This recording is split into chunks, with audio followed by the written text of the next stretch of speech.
कल की अग्नि परीक्षा को पास करने के लिए विधायकों को एकजुट करने की कवायद अब आखिरी पड़ाव में है। महागठबंधन के एक धड़ा अब कांग्रेस भी एक एक करके आना शुरू हो चुके हैं। वहीं बीजेपी बोध गया से अपने तमाम विधायकों को शिफ्ट कर रही है और विजय कुमार सिन्हा की आवास पर भोज का आयोजन किया गया है, रात्रि डिनर का आयोजन किया गया है और तमाम विधायक वहीं पर रहेंगे। और आज शाम 5 बजे विजय चौधरी यानी कि जेडीयू के मंत्री, उनके आवास पर भी शाम के डिनर का जो आयोजन है वो किया गया है और तमाम विधायक वहां पर आएंगे। एक एक करके, चाहे वो सत्ता पक्ष हो या विपक्ष हो, सारी पार्टियां अपने विधायकों को एकजुट कर रही है और विधायक इंटैक्ट रहे ये तो कोशिश कर ही रही है। साथ ही साथ नंबर गेम को आगे बढ़ाने की कवायद शुरू हो चुकी है। अब जो मनोज झा का बयान सामने आया, प्रेस कॉन्फ्रेंस करके मनोज झा ने बताया कि 122 की संख्या को आपको पूरा करना होगा।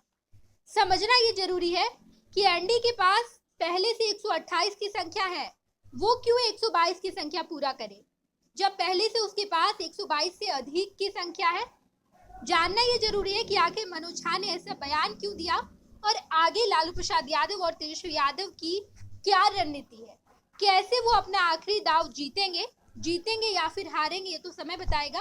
हमारे साथ गणेश सम्राट जुड़ेंगे और हमें बताएंगे गणेश, मनोज झा का बयान आता है, इसे थोड़ा बहुत हम लोग कोशिश कर सकते हैं जानने की कि आखिर लालू प्रसाद यादव और तेजस्वी यादव सोच क्या रहे हैं। देखिए ना, लालू प्रसाद यादव और तेजस्वी यादव की अगर चर्चा करें जी, तो उसके पहले हमको 2 दिन पहले पीछे जाना होगा।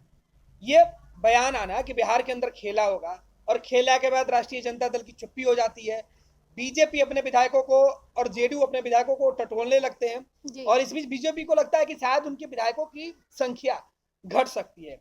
इसके बाद यह फैसला होता है कि बीजेपी अपने विधायकों को जो है प्रशिक्षण के नाम पे पटना से बाहर लेके जाएगी और बोध गया ले जाने का फैसला होता है। और दूसरी तरफ यह चर्चा होती है कि जेडीयू अपने विधायकों को एक दिन पहले भोज पर बुलाएगी और इस बीच बीजेपी और जेडीयू की बैठक चल रही थी कि अचानक राष्ट्रीय जनता दल ने अपने विधायकों को बुलाकर कैद कर लिया और यहीं से पूरा खेल जो है वो बदलने लगा। और अब से कुछ देर पहले जिसकी आप चर्चा कर रही थी कि मनोज झा ने जो प्रेस कॉन्फ्रेंस करके बताया है कि उनको नंबर गेम में 122 का आंकड़ा क्यों जरूरी है। अब जो है स्थिति है कि आखिरकार लोग क्या कर सकते हैं।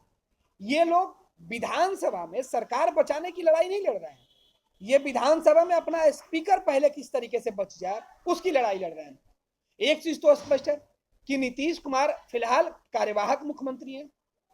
नीतीश कुमार बिहार में मुख्यमंत्री की 9वीं बार शपथ तो ले चुके हैं जी, लेकिन फ्लोर टेस्ट नहीं हो पाया है। बहुमत उनको कल साबित करना है 12 फरवरी को जी, और जब तक कोई भी सरकार विधानसभा के अंदर अपना बहुमत साबित नहीं कर लेती है तब तक उस सरकार के पास बहुमत नहीं होता है, वो बड़ा कोई फैसला नहीं ले सकती है और ना ही वो विधानसभा को भंग करने की अनुशंसा कर सकते हैं और ना ही राज्यपाल उनकी अनुशंसा मानेंगे। बिल्कुल गणेश, दर्शकों को ये समझाना बड़ा जरूरी है कि 128 विधायक ऑलरेडी एनडीए के पास है, लेकिन 122 की बात क्यों की गई। आर्टिकल 179 सी की भी बात की गई है, संविधान का हवाला दिया गया। बिल्कुल संविधान के अनुच्छेद की बात की गई है और अब आगे की रणनीति जो है वो क्या होने वाली है। देखिए, मनोज झा जिस मामले की चर्चा कर रहे हैं वो महाराष्ट्र के अंदर जो अभी अरुणाचल प्रदेश के अंदर जो विधानसभा के अंदर, वहां के विधानसभा के अंदर जो संवैधानिक खतरे उत्पन्न हुए थे उस पर सुप्रीम कोर्ट की जो वर्डिक्ट आई है, जो जजमेंट आया है उसका वो हवाला दे रहे हैं। उनका कहना है कि विधानसभा के अंदर जो टोटल नंबर ऑफ विधानसभा तो 243 है विधानसभा के अंदर और उसमें जो संख्या बल है 122 का आंकड़ा है, तो 122 जो है वो उनको बहुमत के लिए चाहिए, सरकार बचाने के लिए नहीं, स्पीकर के लिए। क्योंकि 122 लोग अगर अपनी जो सहमति है स्पीकर के लिए देते हैं तो केवल स्पीकर के लिए 35 लोगों की जरूरत नहीं है, क्योंकि 35 लोग अगर प्रस्ताव ला देंगे कि अविश्वास प्रस्ताव स्पीकर के खिलाफ लाया जाता है तो वहां तक 35 लोगों की जरूरत है। लेकिन उस अविश्वास प्रस्ताव को सदन में चर्चा के बाद उस पर वोटिंग कराकर उसको पास करवाना जिम्मेवारी होता है और इसी बात को लेकर राष्ट्रीय जनता दल ये कह रही है कि हम अगले जब हमारी जो बैठक होगी उसमें विधानसभा के अंदर हम 6 लोगों को विधानसभा के अंदर अब्सेंट करवा देंगे जी, सत्ता पक्ष के, और विधानसभा के अंदर 6 लोगों को अब्सेंट करा दिया जाएगा तो 128 का आंकड़ा खत्म हो जाएगा। 122 हो जाएगा। और 122 पे जो स्पीकर है जेडीयू के, डिप्टी स्पीकर जो है, स्पीकर के ऊपर अविश्वास प्रस्ताव आता है तो अवध बिहारी चौधरी आरजेडी के जो है उतर जाएंगे चेयर से, वो नीचे बैठेंगे, वो विधायकों के पास बैठेंगे। और विधानसभा में डिप्टी स्पीकर है वो बैठ जाएंगे स्पीकर की कुर्सी पर और वो वोट नहीं कर पाएंगे। तो 128 का आंकड़ा जो है वो महेश्वर हजारी को लेकर होता है, तो 7 वो ऐसे एब्सेंट हो गए। 127 का आंकड़ा हो गया। तो 127 का आंकड़ा हो गया और 6 ये एब्सेंट ही कर देंगे तो 121 हो जाएगा और चाहिए 122। तो वो तकनीकी तौर पे ये कह रहे हैं कि हम संवैधानिक तौर पे चाहते हैं कि बिहार विधानसभा के अंदर सरकार या स्पीकर या राज्यपाल जो भी फैसले ले वो संवैधानिक चीजों को ध्यान में रखकर फैसला ले। बिल्कुल। और सुप्रीम कोर्ट का हवाला आज मनोज झा ने जो प्रेस कॉन्फ्रेंस किया उसका मतलब यही है कि वो गवर्नर को मैसेज देना चाहते थे कि बिहार विधानसभा के अंदर कोई भी अगर फैसला अगर आता है तो गवर्नर उस पर नजर बना के रखे। और वो संविधान में जो नियम कायदे कानून है 179C है उसकी चर्चा वो कर रहे थे। और वो साथ वो 2 जजमेंट की चर्चा कर रहे हैं, महाराष्ट्र और दूसरे प्रदेश की। तो उन प्रदेशों के जजमेंट की कॉपी को स्पीकर गवर्नर देख ले कि स्पीकर को लेकर किस तरीके के फैसले हुए हैं। और ये इनकी कोशिश यही है कि जब विधानसभा का प्रोटेस्ट पे अगर हमारा स्पीकर बच जाएगा तो फिर सरकार को बचाए रखना या फिर सरकार गिराए रखने की एक अलग रणनीति बनेगी। और मोरली तौर पे एनडीए की जो गठबंधन की सरकार है अगर वो अपना स्पीकर नहीं बचा पाएंगे तो फिर सरकार कैसे बचा पाएंगे। जो 6 लोग स्पीकर के लिए अगर समझिए कि एब्सेंट हो सकते हैं तो फिर सरकार के लिए 15 लोग क्यों नहीं एब्सेंट हो सकते हैं। तो पूरा गेम यही खेला जा रहा है और अब साइकोलॉजिकल गेम खेला जा रहा है नया। मतलब राष्ट्रीय जनता दल के नेता अपने कानून के विशेषज्ञों से बातचीत चल रही है, हमारे कई विधायकों से बातचीत कहा जा सकता है कि अब टेक्निकल बातें होंगी, विधायकों को खरीदना, इन सब चीजों से अब आगे बढ़ गए हैं। बहुत कोशिश की गई हालांकि दोनों की तरफ से, चाहे वो बीजेपी जेडीयू की तरफ से की जाए या फिर अब एक्चुअली हुआ क्या कि राष्ट्रीय जनता दल या फिर महागठबंधन की बात करें, उन्होंने अपने विधायकों को एक जगह रख लिया। बीजेपी ने अपने विधायकों को बोधगया से आज बस से लेके आ रहे हैं और निजी बस में वो आएंगे और सीधे विजय सिन्हा के आवास में उतरेंगे और वहां से वो बाहर नहीं निकल पाएंगे, वो कल प्रोटेस्ट में साथ ही जाएंगे।